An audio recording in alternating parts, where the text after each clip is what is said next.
This is Josh Walsh. I am the producer of the Jesus Music, and you are listening to the Wildman and Steve Show. Enjoy.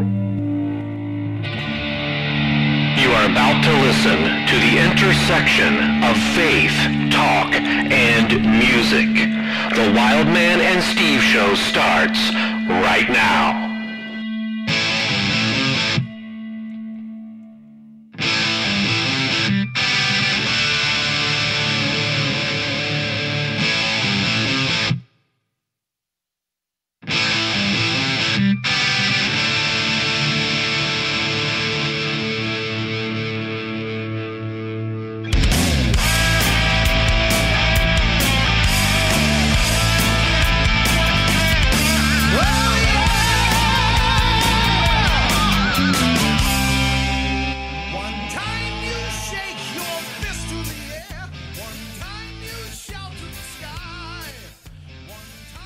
This is a podcast, Steve. Were you aware of that? You know, I did. I knew that this was a podcast. Yes, this is a podcast. Could you brief our listeners and our followers and our fans? And by the way, all three of those, ladies and gentlemen, are not the same all the time. Our followers, listeners, and fans. Could you brief everybody on the history of the term podcast? Absolutely. Interestingly enough, the term podcast goes back to the 4th century BC, and it goes back to the ancient Romans. And we find it in one of the ancient Roman histories. And it says that there was a group of people who came from the north, from some barbarian tribes into Rome. And in order to get the attention of the citizens, I'm quoting here now, verily they didst set up a casting of pods. And that's really where the podcast begins. Wow. Now these pods, exactly. Are we talking pea pods or? Bean pods. Bean pods, yes. Yes. Okay. And so that was the beginning of it, right? Yeah. You realize, of course, if we were doing video, we would have a scrolling text at the bottom that says, disclaimer, Steve is making stuff up now. Well, we wouldn't need that disclaimer because everybody knows you by now, right? It's clear. So we're gonna ask our listeners once again to rate the opening of this show. How would you rate that? You know, putting Steve on the spot to come up with the idea of the beginning of the podcast. I really think you should write down what you just said, Steve, and that should be published. We should Twitter that. We should send it out and Facebook it so people know where podcasts came from. Because I wonder if Apple and Tim Cook and those guys, if they even realize that. You know? The thing is, if I actually were to tell my high school Latin students that story, they'd probably believe it and actually write it down in their notebook. Yeah. You know, it's funny when you think about the first podcast, the first iPod, think about how many years ago that was. And when you talk to kids today and they don't even remember, we start to feel old. So, But anyhow, this is the part of the show, ladies and gentlemen, that I turn it over to Mr. Segway, the one who always does a great job in introducing our fantastic guests that we have on this evening. And by the way, ladies and gentlemen, we always have fantastic guests. And tonight is absolutely no exception. So, Mr. Segway, take it away. Well, you know, that is true. We have such fantastic guests. And I guess here's the thing, Wildman. From my perspective, I think our show is getting a little cluttered up, to be quite honest. I mean, you've got the how do we start a podcast bit. You've got, you know, this segue nonsense that you've roped me into. And it's honestly, it's getting a little bit cluttered up. And I would really prefer that we had less on the show. So you want less instead of more? Is that what you're saying? No, I really do. In fact, I just wish maybe one time if we could just have an interview with Les. An interview with Les, yes. You know, here we go again with this, because as I introduce this guest tonight, this is one of those questions we're going to throw at him is that the first time he's ever heard that joke? Ladies and gentlemen, we want to welcome tonight Les Carlsen, frontman, lead singer of Bloodgood, is with us tonight, once again, returning to the show. And it's amazing. I am always excited to say that, because why would guests return to our show? We have no idea, but we're excited to have you back. So Les, welcome back. How are you doing tonight, sir? Well, less is more, baby. There you go. That's it. You've heard that one, right? Okay. Yes. Yeah. So it is good to be back. And I'm just, should I call you Wild Man or should I call you Wild Man? I don't know. Oh, that was perfect. That was the best. Yeah. Scream. I love the scream. Yeah. That's better. Who does not like to hear Les Carlsen scream? I mean, first of all, that's that. None of the people that listen to our show, I think anybody that listens to our show would love a Les Carlsen scream. Absolutely. Yeah. Yeah. Okay. So before we go any further, not to put you on the spot, you did do it a little bit there with Wildman. Can you give us a nice big scream of that metal sound? Well, I suppose. Okay. I probably could, yeah. Right. So let me see. That's it right there. But I really didn't get a chance to warm up. So, it's just there. Wow. I'm going to tell you, it's amazing that the vocal range that you still have, being able to do that after all these years is powerful and strong. And so that's why you're on the show. We've always loved what you do. We love your vocals. We love how you come across and being the front man. And you've always put on a great show and you've done it for Christ. So we have you back tonight to talk about what's going on currently. What is happening in Les Carlsen's world right now? Well, besides doing this amazing podcast, there's a lot of other things going on. But right now, this is what's going on. This podcast. And we do have to live in the here and now, don't we? Absolutely. We got to be here, right? And so what's going on with me? Number one, just reading scripture in the morning and in the evening, and as many times as I can, and just getting closer to the Savior, wanting to be more like Jesus, so that I can continue to do what I'm supposed to do. So that's one of the things, the major thing. Then I have a beautiful wife, and I have beautiful grandchildren, and my mother-in-law is awesome. She's 96, and we're taking care of her at this point in her life. But God is really good, life is good, and Bloodgood is writing new music. And we feel like we're like 18 years old again. Wow.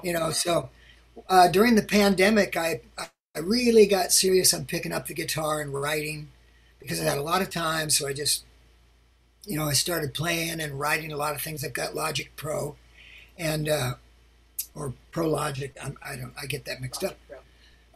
But we've got a lot of songs written. Michael's been writing. Paul Jackson's been writing. David Safiro has also been writing. I have a song that I wrote with Oz Fox.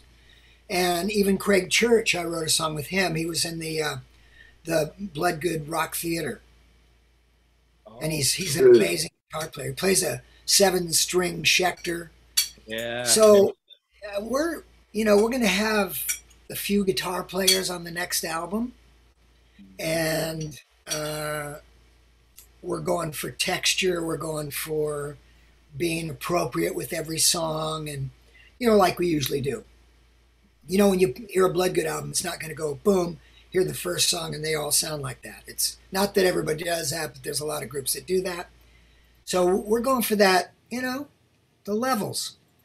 So I'm like so excited about that. Wow. If there's anything I love to do is to put those headphones on, get in the studio, and sing. It's fun. Oh, that's not my phone. That's my wife. Kevin Whistler. Oh, it's the drummer, Kevin Whistler. Tell him I can't. Yeah. Yes. So tell us, let me just throw this. How many albums would this be for you, or do you keep track? Let me ask you that. Yeah. Okay. Well, I don't know. I would think maybe, this one will be, I'd probably have to count it out on my fingers, but I think about 8 or 10. Yeah. Okay. Mm-hmm. Well, because it had been quite some time before the 2013 Dangerously Close. I mean, I don't remember what the gap was, but that was quite some time. And now here's an 8-year gap between that and this would actually be even a little longer. I'm assuming it's coming out in 2022. Take us back to Dangerously Close for a moment. So it's 2013. You guys hadn't had an album out for some time. What were your goals with that album?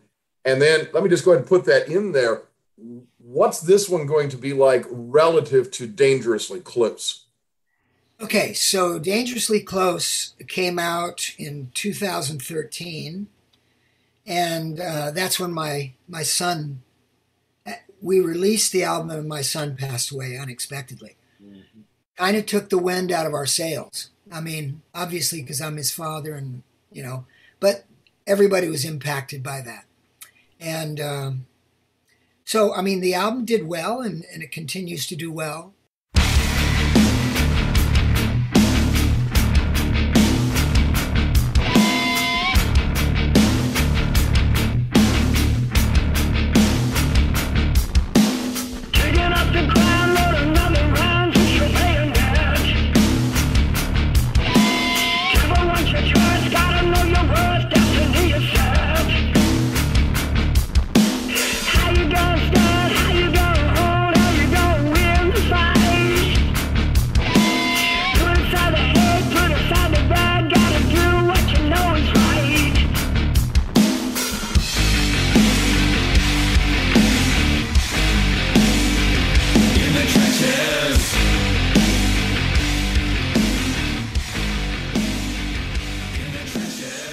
Very excited about how it came out. I was just talking to Paul Jackson on the phone today, and we were talking about the album, Dangerously Close, and the struggles that took place during making it and then afterwards with Jeff passing. But we're very proud of that, and thank you, Steve, for the review that you gave on that. It was very impressive. It's just a killer album. It was just really such a solid piece of work. Yeah, you would think that after 22 years we'd come back and sound like the first album or something. Poor impression of it, but no, we're players. We're all music makers and creative, artistic, theatrical people, and so you just kind of go with what life is like at the time. So if we go from Dangerously Close to where we're at now, the pandemic drew out a lot of inspiration, really. You can either just get locked up in your room and hang out and be depressed, or you can choose to get up and go to work every day. In our case, it was just creating. And a lot of great things came out because there was a lot of energy inside of us that couldn't get out in the normal areas, such as shopping and movies and going to restaurants and that kind of stuff, which we didn't do. So, but there was a lot of growing, and there was, I would think, not just for us, but for all creative people, it was such a strain, We had gigs last year that were probably the greatest gigs that we've had for a very long time, and all of them were canceled. Including Germany. Just a couple of days ago, we were supposed to be in Germany. We thought we were going to make that one, but so we lost Switzerland and Mexico City and the Midwest, and then we lost the German dates and the one in Switzerland. So next year, they're still on. Wow. So hopefully, we'll be able to get on a plane or do whatever. But so we're looking forward to that. We are playing in Ohio in February 19th at the BMI Event Center in Ohio. Where is that in Ohio? I think it's in Versailles, Ohio. Yes, I've been to that venue. I saw Stryper there. Back in summer of 2018, and the band Kicks opened for him actually. And so I know where that is, and knowing where that is, I will be there. Oh, I'm glad to know that. That's not too bad a drive for me, so I will be there for sure. Oh, that's cool, because White Cross is going to be with us.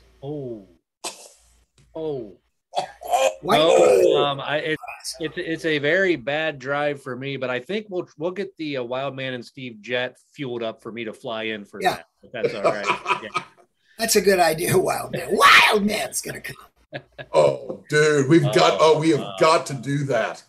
So I'm so fired up about that. The lineup is going to be, so far the lineup is going to be Michael and I, we're going to be there.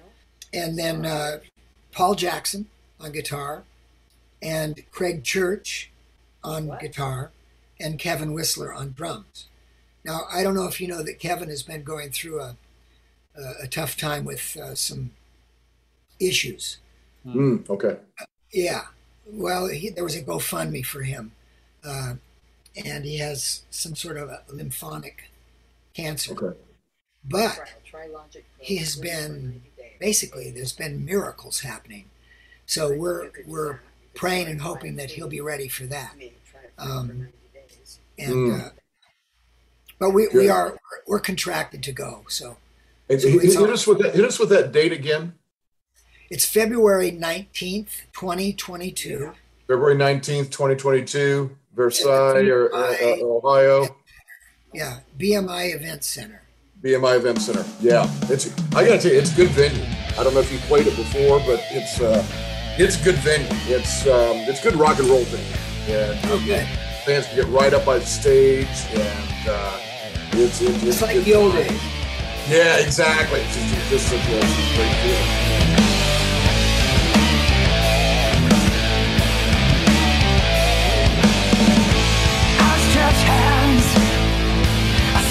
As I crawl on my knees and hands, yeah. Heart of strength, love me after all I need is you, Lord. How I love the way it feels when you are leading me through the valley of life.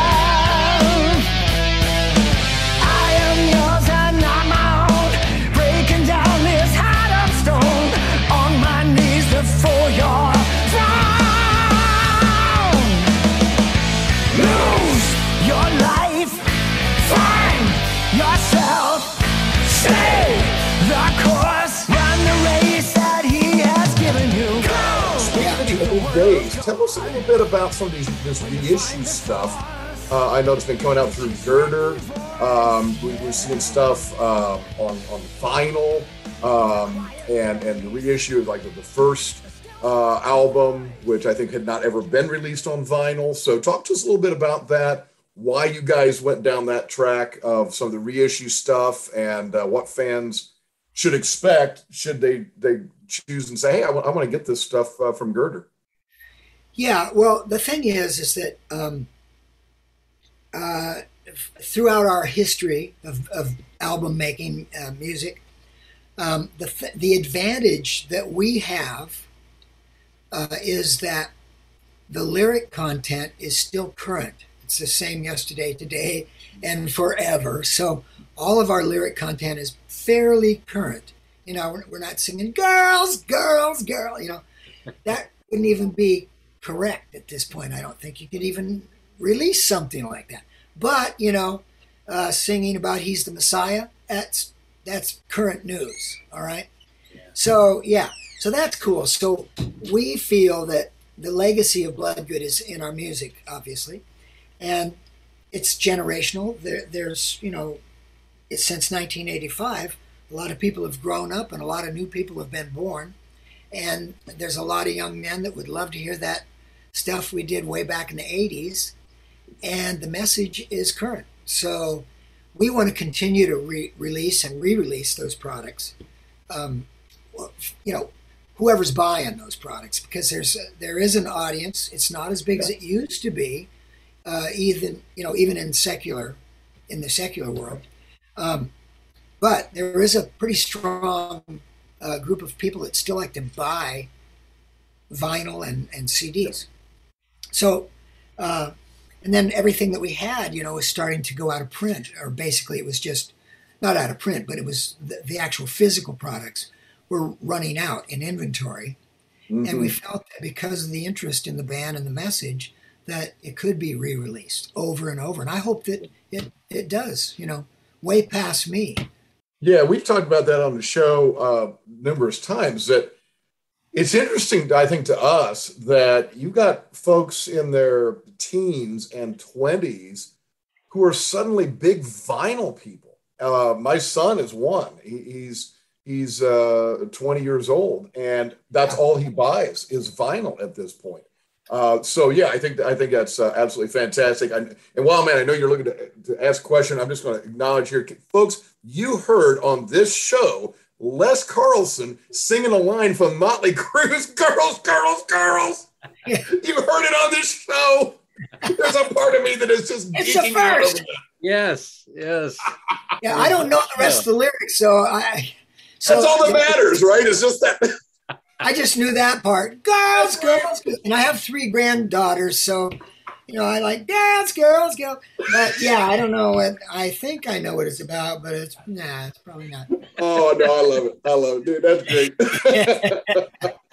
So Les, talk to us. You have the new album coming out, and I'm always intrigued by this because the recording process has definitely changed compared to what it was back in '85. So talk to us about what it's like for you now recording versus back then. Okay, so it is totally a different art form now because there's a different amount of preparation that takes place, especially when you've got an ensemble rock band. You want to, like for example, when we did Detonation, we actually rented a rehearsal space, a large one. And we set up everything on a stage as if we were, ready to just do a concert. And then we just basically put our hard hats on and our lunch pails, and we went to that warehouse, and we sat there and prayed, and we began to write the songs for Detonation. Wow. And it was a great experience because we were, putting the experience together, all the music, the dynamics, the arrangements. And then we went from there after we felt that we had that down. Then we went in and we recorded it. And Michael and I and David produced that along with an engineer named David Doyle, who was the engineer on the first album. And so, that was that experience. And it used to be that you would do those things. You'd go into a studio, you would do the basic tracks first with the scratch vocal, and then people would come back and they would, after you had the drums and bass, they would come back and say, I didn't like the rhythm here, so I got to overdub it now or do it over. But in those days, you were paying, oh gosh, I don't know, anywhere from $100 an hour to $150 an hour. Maybe 80. It depends on what you could get, but so you were always under the gun to do it. These days, you can with your DAWs, with these Logic Pro or Pro Tools, we literally could get a basic drum part down and send it around to the guys on an arrangement that we did on a real rough sort of song, and then begin to build that song that way. And we do Zoom calls and we talk about it and we send things back and forth. And on the new album, I actually have some songs where I may be playing rhythm guitar on that. According to David Safiro, he said, Les, the way that you play rhythm, we really can't play it that way. So we're going to take your parts and leave them on there. So I'm excited about that. But what happens there is that when if you've got a band and you're used to playing, and then you bring in somebody else and he plays a different sort of a way, that inspires different rhythms from the other guys. And then it creates sort of a different sound. So I think that the new album is going to have sort of a different sound. We're using Paul Jackson, David Safiro, Oz Fox, Craig Church, Michael Bloodgood on bass, and me on some rhythm guitar. And I'm really like, I play like Keith Richards or something. I mean, I got this real slamming 70s kind of guy. But it really has turned out to the guys were inspired to play against it. So it's going to be a little bit newer sound. And then we have the influence of just all the other metal bands and where metal has come since Detonation to now, and all the tricks and everything that you can do with this kind of genre. So, it's going to be a boggler.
What would you compare it to? Your fans would like to probably know, those who are listening, what would you compare what's coming out? You mentioned a new sound, but how new are we talking?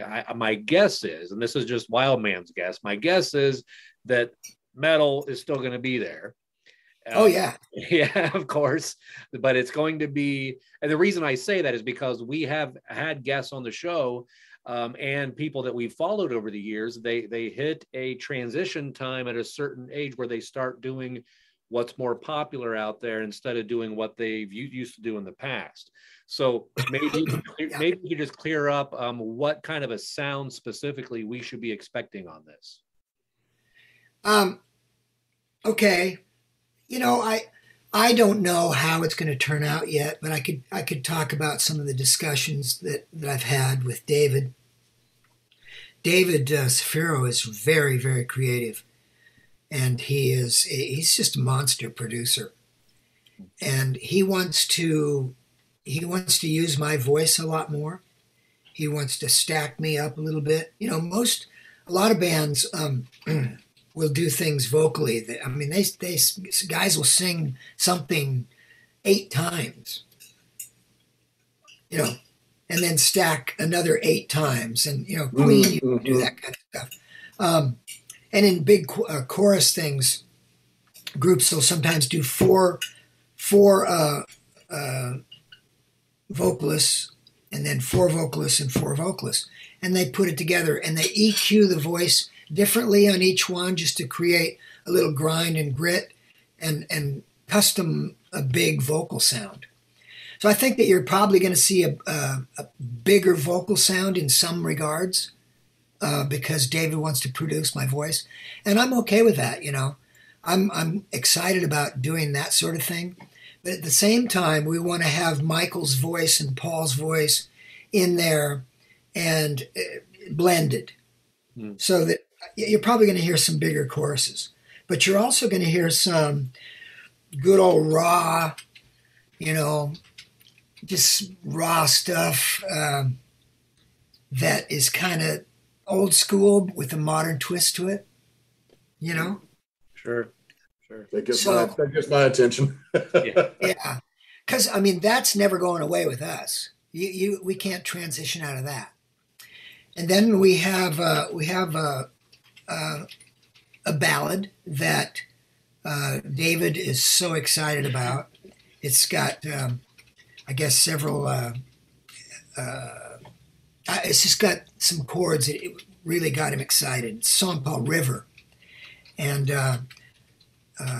so that's going to be our big production ballad, And but then I've got a thing with Oz that I did called Judas is Dead, which is just Judas going over in his brain. He's got bad dreams. He can't sleep because he's going over what he did. And, he hangs himself in the end. And so there's this crazy heavy metal stuff that Oz Fox did. Like, oh, my God. So, but we're going to have, it's going to be a typical Bloodgood album where you don't just get that for 10 cuts. It's going to take you places. I got to tell you, when this episode comes out, people are going to get such a good taste of what to expect from what you just described. I love that. I think it really, really sets that up. And I don't know, Wild Man, you talk about people should rate the openings of the show and stuff like that. People need to keep count of how many times we have said on this show that, quite frankly, just stories straight out of the Bible are so metal. I mean, what you were describing about Judas, I'm going, that is some of the most metal stuff ever. Yeah. It's perfect for this style of music. It's just, it's absolutely great. Tell us a little bit in terms of the lyrics, in terms of the writing of the lyrics. As the vocalist, do you find that you're doing most of the lyrical writing and the others are doing more of the instrumental stuff, or do the others come in lyrically as well? How does the lyric stuff go? Well, I've written a lot of lyrics for this album. I have written so many songs that I'm not going to get them all on the album. So we're actually thinking about doing like the album after this one would come a little closer than 8 years.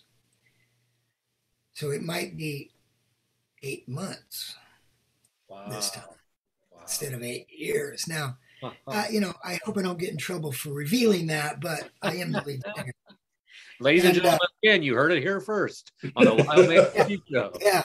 So we're wanting to get this one done, and then because we do have so much material that we want to do another one. We don't want to do a double album because we just want to sustain it a little bit, and I think we're really gearing up to to try and play a little bit more this next year, 2022, but really create more in the studio and create more music, and that's because we've been around for a while, and I'm no spring chicken. So I'm in good shape right now, and I want to get a lot done in my life.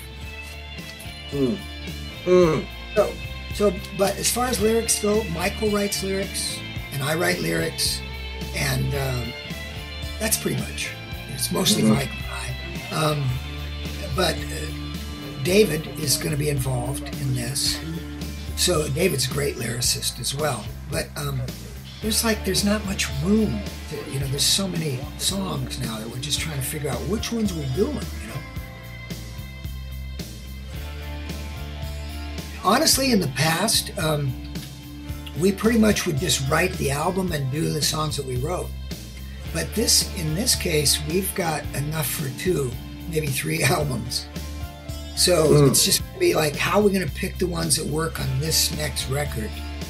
Sure. That work with themselves. So we will look at the lyrics and try not to be redundant, But I can tell you that I did write this time and use some things that made reference to earlier Bloodgood material.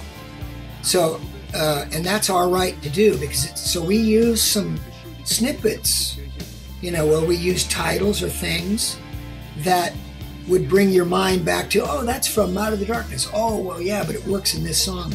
So, it's that kind of stuff. So as a fan, as a music fan, and wow, man, tell me what you think on this too. I love those little Easter eggs, all right, if you will. I just, and I remember this goes back to 87, 88. And Robert Plant was doing it's really a big solo album for him, Now and Zen. And he had a song on there called Tall Cool One.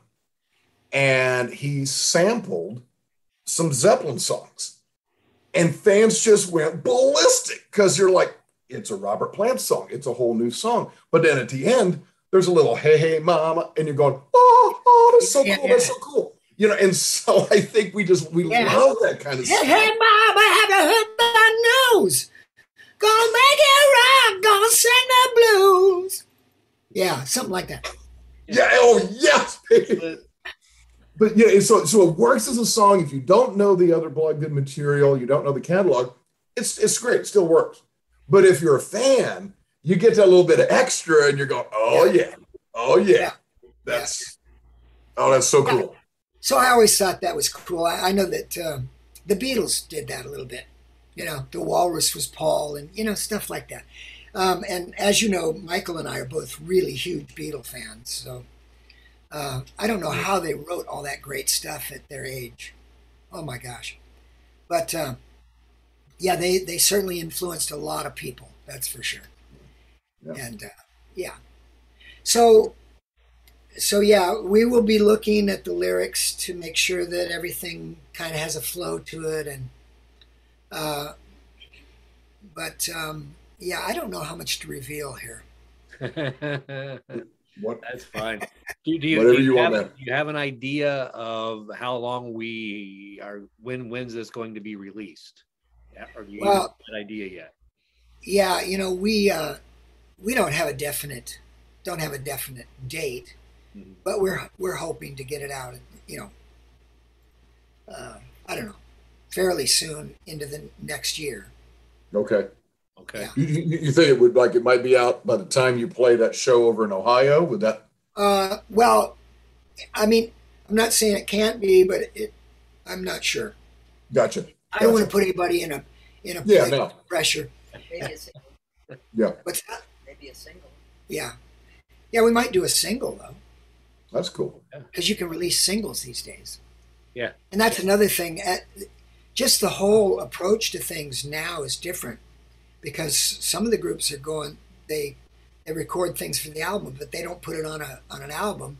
They release singles for a couple months or 6 months or whatever, and then they put the albums together. So I don't know how we're going to market this time, but we are definitely circling the wagons. We're getting everything ready. We're looking at all angles. We're wanting to do more visual things on YouTube. We're gearing up to create more visual things, which we never really have done in the past. We had that rock theater thing, you know, that we did, and that was a lot of visual stuff. We got a lot of mileage out of that. And you guys were such a great visual band live, so it just makes a lot of sense that you guys would do something like that with the video. Yeah. Yeah. And these days, I mean, it's just so cool because everybody's imaginations just run wild. You know, I mean, I've seen videos where everything's totally black and you've got the singer's head just singing the tune, and you're going, okay, I guess that works. That's as good as the lyrics, you know, whatever. Yeah. So we have all kinds of things. We've got green screen, you know, that so you can pick your background, and, you know, I have. Well, can I just say the video you guys did for Lamb of God? I remember when that thing came out, and I think I actually got the single. I downloaded the single before the full album.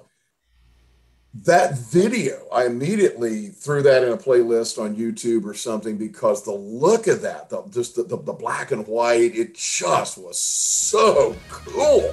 Yeah, and it did. That had such a great look to it. And so, yeah, what you guys did there, and like I say, your stage shows, so, you know, there's going to be some good stuff looking forward to visually coming from this. Yeah.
You know, I mean, I think the creative process is just so amazing, because we're not in this alone. We can actually ask God to help us and to give us some vision. and to inspire us to have these ideas. And, it's okay. He allows us to partner with him. Obviously, he's gifted us. But it's always good to know that you've got somebody that intelligent, that genius, that so far out of the box on your side, and you have him and his energy to draw on. And he's so willing to give and share because he really loves hanging with his people. Yeah. And so anything that's really genius from Bloodgood generally comes through that corridor, So I have total confidence it's going to be good. Well, we do as well, because everything you guys have put out has been top notch. It's been great. The classic stuff, Dangerously Close was great. Going to hit you with a question right here. It's kind of the on the spot question, and maybe we should start a new segment with the podcast, Steve, of on the spot question. On the spot, all right. You're on the stage with Bloodgood. You have the mic, but you can only do one song. Which one you going to do? Whoa! Do I have to answer real quickly? I guess. I would say the Messiah. That's what I was thinking. I was thinking that. Yeah. Yeah. I mean, the Messiah is, just it's about him, his sacrifice, and that's it. I mean, yeah. If I had to do just one, and I only got to do one, it would be that one. I mean, that's not my most favorite rocker or anything like that, but it's the most meaningful, and it should hit the heart harder than any other song we've ever done. Yeah. Should hit you right in the heart. If I could say, every single time I've seen you do Messiah, the passion is always there. Whether it's back originally or whether it's just within the last 10 years, I've seen you do it, and the same passion you had when the whole VHS tape was released of the whole show of you guys doing the crucifixion and everything, that was incredible. But the same passion is there. And so I also would just hit you with this as well. And Steve and I have talked about this with many artists. You've been doing this for, as you said, no spring chicken. You've been doing this for quite a while. And by the way, ladies and gentlemen, you heard it. His voice has not at all faded in any way. We have evidence of that tonight. But what is it that keeps you going, that keeps you doing this? You're here after all of these years, and you're still going to be recording again. What is the passion what is the drive that keeps you going? Well, I think the importance of a message of hope and salvation, that's really what drives us. And because in the flesh, as far as just life and when you get older, it gets a little more difficult. It's just harder to stay in shape and on top of things, and it's easy to just go, okay, we did our thing. But no, it just drives me. It just drives me to portray this message, or on stage or on social media or whatever we can do, because it's so important that everybody gets it. It's like if you're serving food, you want everybody to eat. And we want people to start eating the Word of God for nourishment, as opposed to the video games. And nothing wrong with all that stuff, but gosh, we're eating some real crap food out here, and we're dying. We're dying if we keep consuming things that are meaningless, not life-giving. So it's really important for all of us that believe in Christ to continue to do what we do, and then we simply go from here to there. And I can't think of anything more important than to share our love and our faith in Jesus.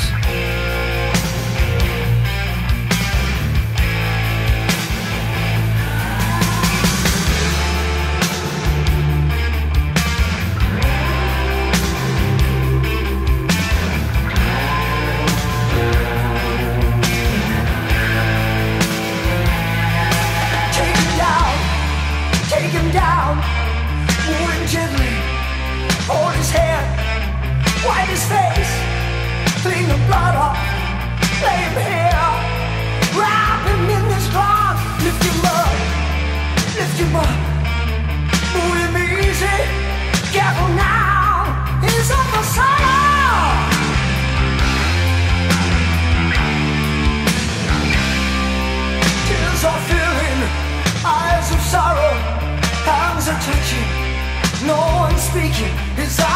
empty, skin so white, his body's cold, it has no life. He's in the sun. You used that food reference there, and I'm remembering a band, it was a metal band back in the 80s, and they had a song that had the lyric, share the bread and living water, eat the flesh, drink the blood of Christ. And of course that's from your album Detonation, and isn't that it? Isn't that it? It's about feeding and feasting on Jesus. Absolutely. And yeah, you're right on it, man. Yeah, it's amazing to hear you talk about that. As Steve and I've talked about at times, and you represent a generation where that was the passion. We recently had JT Taylor on, and if I may quote him, he said that when you guys first got together, you were the one that spoke up and said, if we're going to do this, we're singing about Jesus. That's what we're going to do.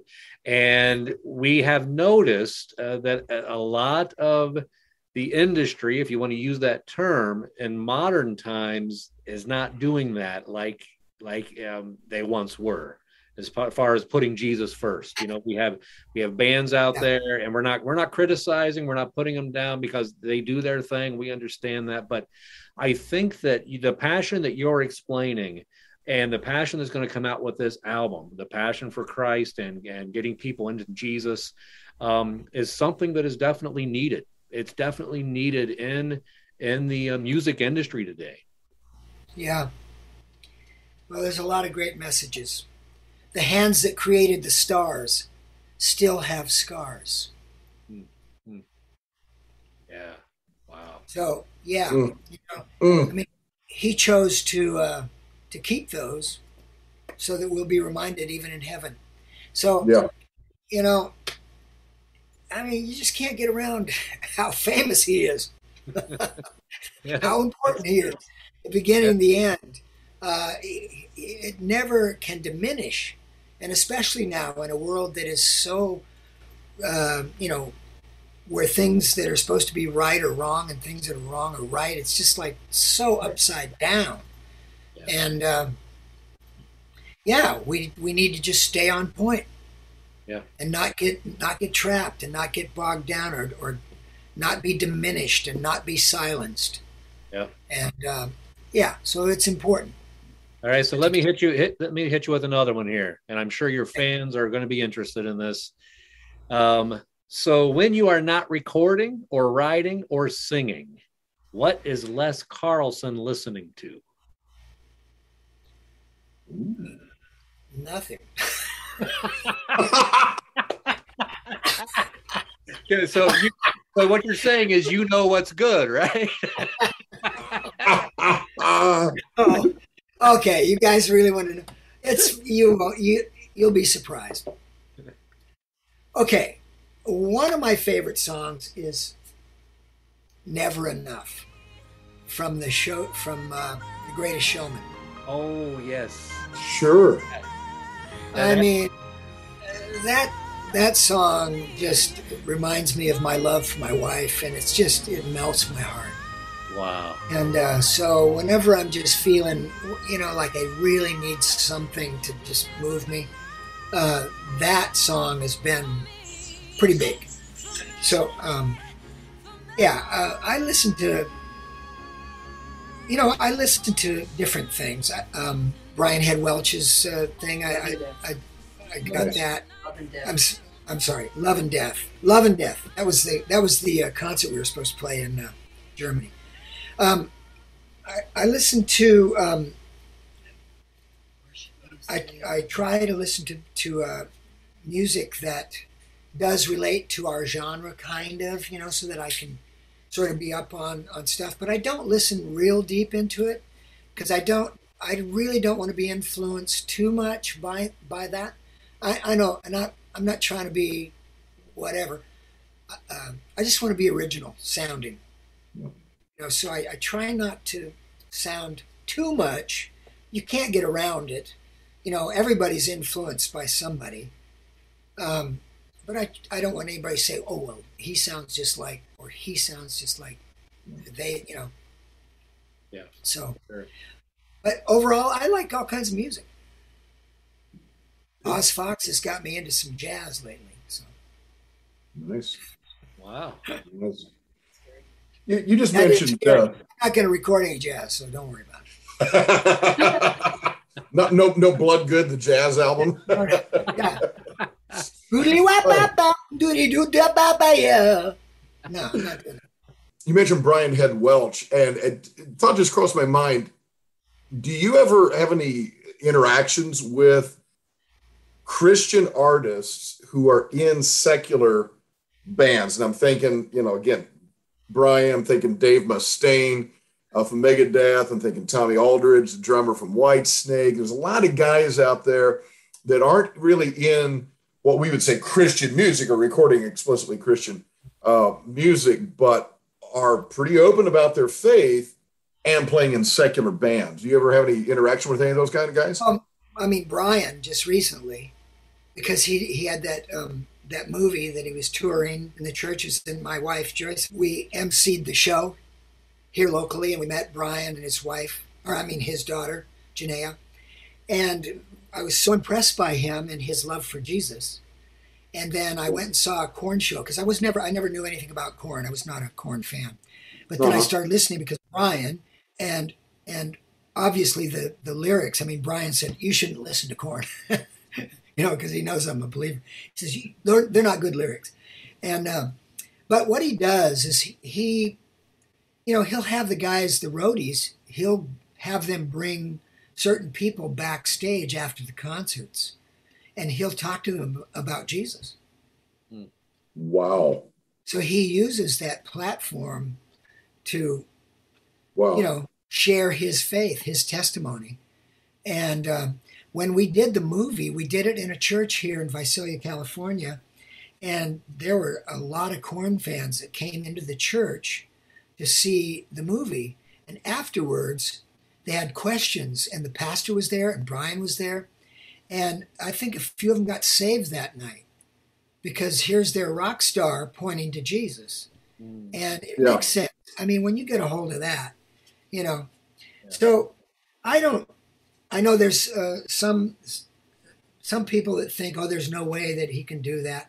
But my testimony was that I was in a bar playing in a bar band, and we hired a keyboard player that I didn't know anything about. He was really, really talented and everything.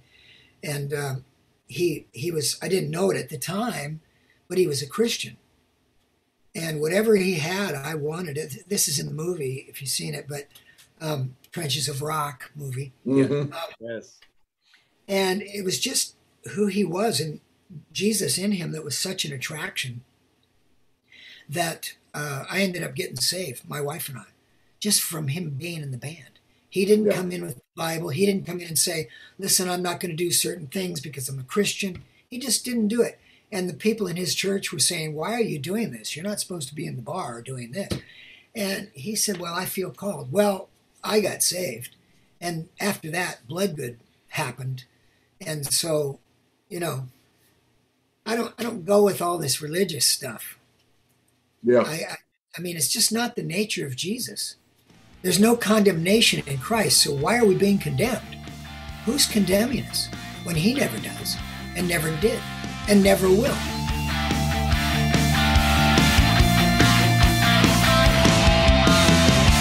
Wasn't it just yesterday, the walking down?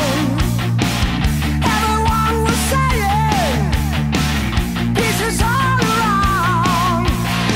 But now the tanks are rolling, the missiles taken, the enemy's approaching. Tell me who's to blame? Fear no evil, even when it's at your door. Fear no evil. Fear no evil. Tell me who you're fighting for. Even though the end is coming, I was born to fear no evil.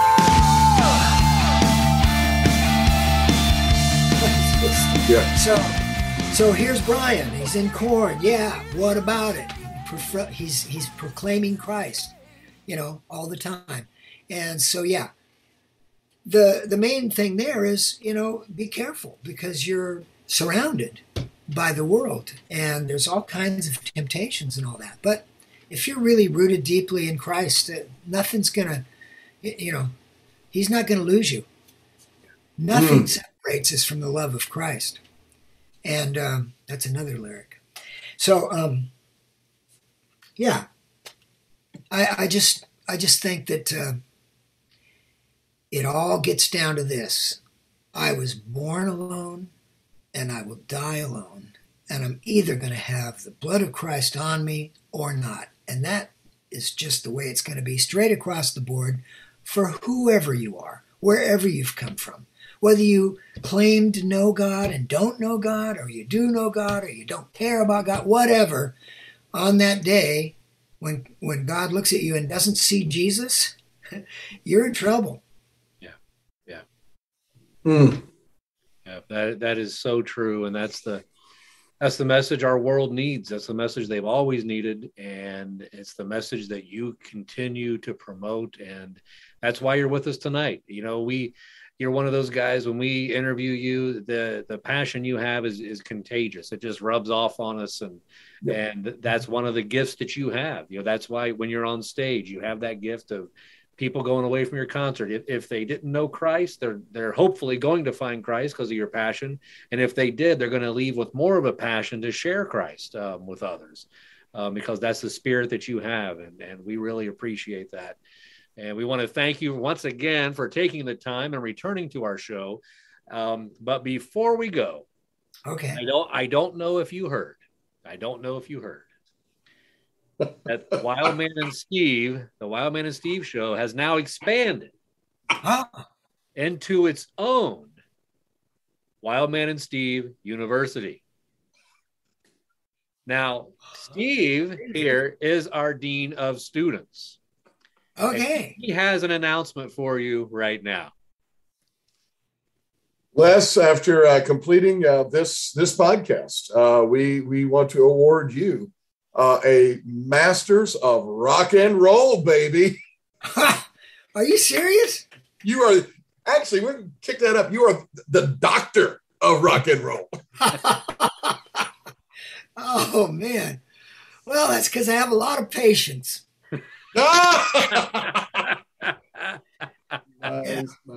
Wow, that's nice. Thank you very much. There you go. Oh. Wow, that's really humbling. So the hat you had on at the beginning of the show, you can throw in the air right now for your graduation. Yeah. Graduation cap. Wow.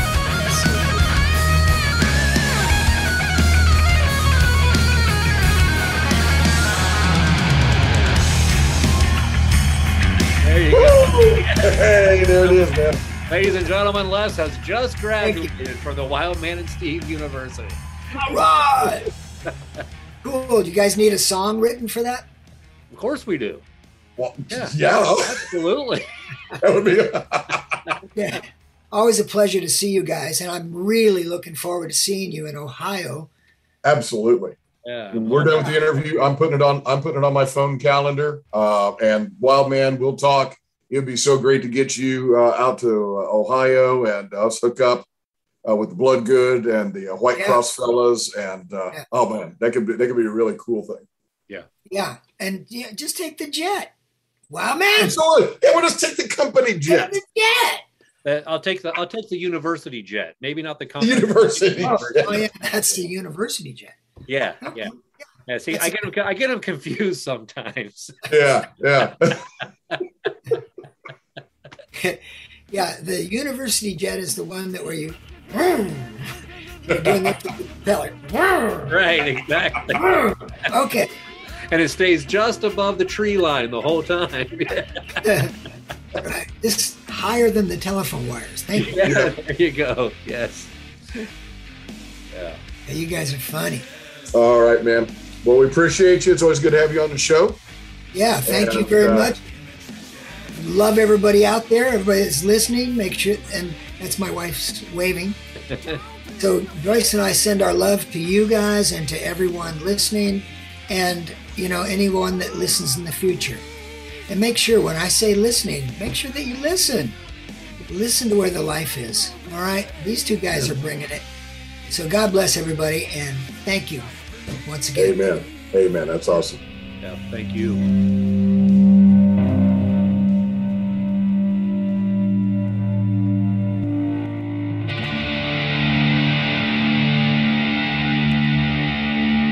It's always exciting to talk with Les Carlsen of Bloodgood. The man continues to have a passion for sharing the gospel message through music. The passion he has is contagious. This is what I long for, a passion that I would never grow out of. This really is what it means to follow Jesus. As Jesus followers, our passion to share the gospel should be ingrained in us so much that it would be impossible to diffuse it in any way. Jesus said to go and make disciples of all nations. May this be true in all of our lives. The Wild Man and Steve Show is now partnering with New Release Today. Find out more about them at newreleasetoday.com. And don't forget to check out our website, where you can also leave us a review at wildmanandsteve.com. Thank you for listening, everybody, and we will see you next time.